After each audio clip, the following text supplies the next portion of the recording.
afternoon. First, the highlights.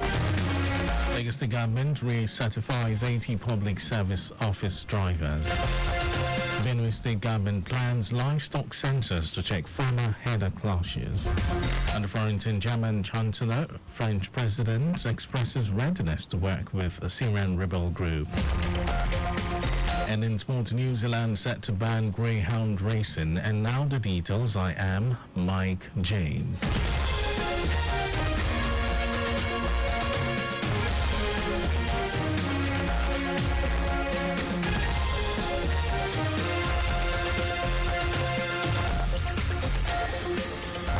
In its quest for quality capacity training and development for professional drivers in the employment of the Lagos State Government, 80 drivers in the Public Service Office have been recertified by the Lagos State Drivers Institute last week.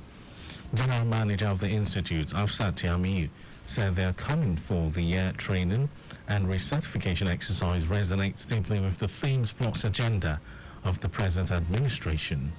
Tiamiyu noted that it is towards recognizing the importance of road safety by making transportation the focal point and driver education, which is a key component of road safety and sanity.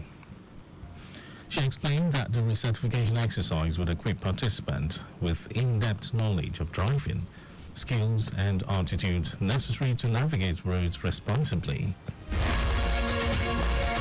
The Lagos State Office of Education Quality Assurance, OEQA, has held its Collaborative Tactical Committee quarterly meeting with technical partners from over 25 ministries, departments and agencies, MDAs in the state.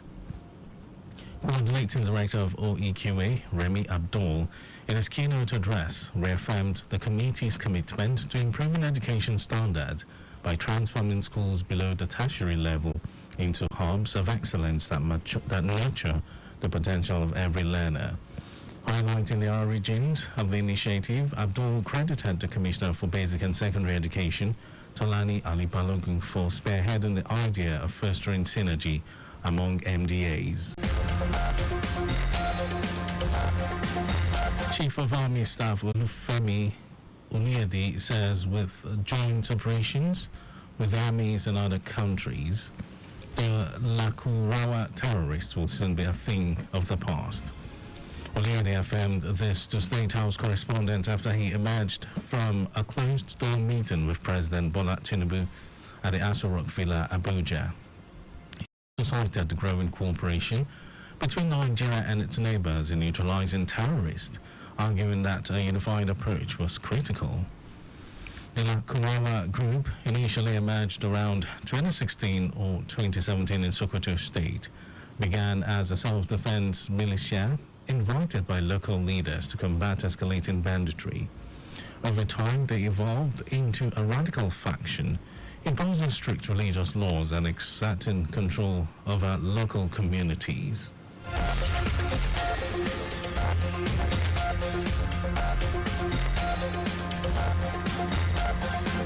And now to the rest of the stories. Benue State Government has announced plans to conduct a livestock census to gather comprehensive data on animals and their owners across the state. Principal Special Assistant to the State Governor on Livestock Development and Transboundary Animal Disease Control, Aondoka Asambe, stated this in Makurdi after inspecting abattoirs and livestock market. Asambe, who explained that the census aims to address persistent farmer headers clashes and other forms of criminal activity, highlighted the governor's commitment to revitalizing the livestock industry and enhancing its contributions to the state's economy. On the spot, chairman of the Meat Shop Owners Association, Makurdi branch, Austin Ugu, called on the state government to create an enabling environment for their businesses to thrive. The 16th Emir of Kano, Muhammad Sanusi II, has threatened to strip any traditional title holder under his domain of their title if they are found guilty of domestic violence. The monarch issued the threat at the opening of the 2024 National Dialogue on the role of Islamic opinion leaders in the prevention of gender-based violence in northern Nigeria, held at Bayero University, Kano. Sanusi also called for the urgent review of Section 55 of Nigeria's Penal Code, which permits husbands to correct their wives in a manner deemed lawful and not causing grievous hurt. He said this section has been widely criticized for enabling abuse, particularly in northern part, where it is often misinterpreted and abused, noting that a study conducted across the 9 Sharia's courts in Kano revealed that 45% of cases were related to gender-based violence. The Emir emphasized that Islamic jurisprudence prohibits violence against women and called for government action to criminalize any maltreatment of women in marriage. And over to some foreign news. German Chancellor Olaf Scholz and French President Emmanuel Macron have expressed readiness to work with the Syrian rebel groups who ousted President Bashar al-Assad on certain conditions. This is according to a German government statement after a phone call between the two leaders. Scholz and Macron agreed to work together to strengthen EU engagement in Syria, including support for an inclusive political process in Syria, and will discuss the way forward in close coordination with partners in the Middle East. The leaders of the European Union's 2 largest powers welcomed the departure of Assad, who had caused terrible suffering to the Syrian people and great damage to his country. The Syrian leader fled Damascus from Moscow on Sunday, ending more than 50 years of brutal rule by his family. And over to sports news. New Zealand has announced plans to ban greyhound racing, citing an unacceptably high rate of injuries. The sport has long faced criticism in the country, with some breeders accused of mistreating or doping the animals. The government plans to wind down the industry over the next 20 months to allow time for the rehoming of racing dogs and for people in the industry to transition to other jobs.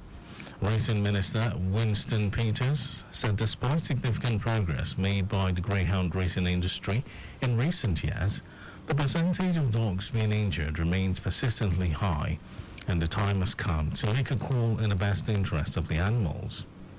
Winston shared that the government will introduce the bill and be passed under urgency. And that was our news at 12, but just before we go, remember, speed thrills but kills. Please avoid excessive speed. You can follow us and like all our various social media platforms: X, Traffic Radio 961, Facebook, Lagos Traffic Radio 96.1 FM, Instagram, Lagos Traffic Radio 961. Subscribe and watch our news and programs live on YouTube, Traffic Radio 961. You can also visit our website, www.trafficradio961.ng. Did you know that the Sanwo-Olu administration embarked on construction, renovation and rehabilitation of blocks of classrooms and hostels across the education districts in the state? Well, you can get more details on the Lagos State Government website. And to end the news, here are the highlights of the major stories. In its quest for quality capacity training and development for professional drivers in the employment of the Lagos State Government, 80 drivers in the Public Service Office have been recertified by the Lagos State Drivers Institute last week. Benue State Government has announced plans to conduct a livestock census to gather comprehensive data on animals and their owners across the state. We also told you that German Chancellor Olaf Scholz and French President Emmanuel Macron have expressed readiness to work with the Syrian rebel groups who ousted President Bashar al-Assad on certain conditions. In sports, New Zealand has announced plans to ban greyhound racing, citing an unacceptably high rate of injuries.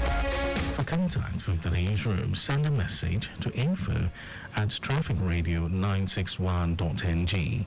That ends the news broadcast compiled by Adewale Oluboroku. Thank you for listening, Lagos. My name is Mike James. Beautiful.